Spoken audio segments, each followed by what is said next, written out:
स्वागत है आप सबका अपना चैनल एमएस गिल इंफोटेनमेंट में। आज हम आपको श्री गुरु हरगोबिंद साहब जी की साखी श्री कीरतपुर की नींव रखी सुनाएंगे।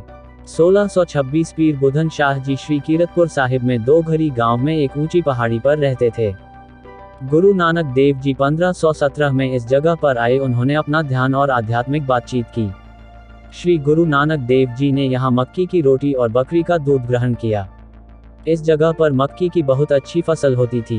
बाबा बुधन शाह जी के पास बहुत सुंदर बकरियां थीं।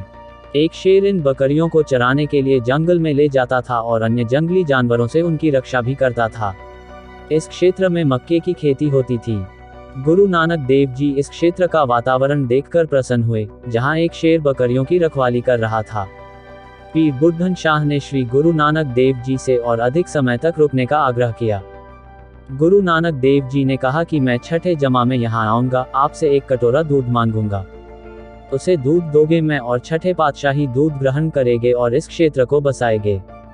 इस प्रकार पीर बुधन शाह जी गुरु नानक की प्रतीक्षा और अरदास करते रहे। छठी जामा के आने और उनसे मुक्ति पाने की दुआ करते रहे। गुरु हरगोबिंद साहिब ने बाबा गुरदित्त जी को भेजा।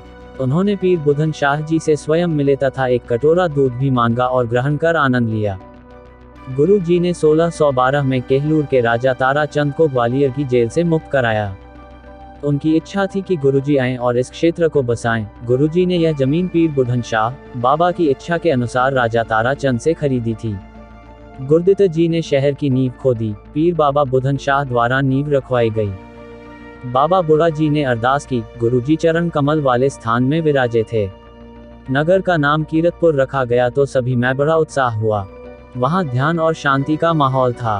पीर बुधन शाह जी ने बाबा गुरदित्त जी को पहले ही बता दिया था कि आपका डेरा भी मेरे डेरे के पास ही बनेगा। पीर बुधन शाह जी इसी समय की प्रतीक्षा कर रहे थे, जो कार्य पूरा करके ही चल बसे। गुरु जी ने अंतिम संस्कार किया। उनकी समाधि वहीं है। पंडित भाई पिंजू ने एक चबूतरा बनवाया। बाबा सुंदर शाह ने गुरु नानक जी के वचनों का प्रचार करना शुरू किया। इसके पास ही बाबा गुरदित्त जी का स्थान है। बाबा गुरदित्त दीन दुनी दा टिक्का, जो वर मांगिया तो वर देता। कीरतपुर का तीरथ रोपड़ से श्री आनंदपुर रोड पर 21 किलोमीटर दूर है। वहां से आनंदपुर 9 किलोमीटर दूर है। कीरतपुर से एक मार्ग नैना देवी, कुल्लू मनाली, मणिकरण की ओर जाता है। यहीं पर पीर सुंदर शाह जी ने भाई बिधि चंद जी से कहा था कि ये दोनों एक दिन साथ जीवन से चलान करेंगे। यही उनका जीवन आत्मिक साथी है। 1626 लाहौर से साईं मियां मीर के शिष्य अब्दुल्ला यार शाह मुजन काजी रुस्तम खान की बेटी बीबी कोलन, उम्र 17 वर्ष, जो गुरबानी का पाठ करती थी और गुरु हरगोबिंद साहिब के महान पवित्र जीवन से प्रभावित थी, गुरु की सेवक बन गई। वह कौलसर, अमृतसर में रहने लगे। कौल को वापस भेजने के लिए लाहौर के मौलवियों और काजियों द्वारा बहुत चर्चा और शोर मचाया गया।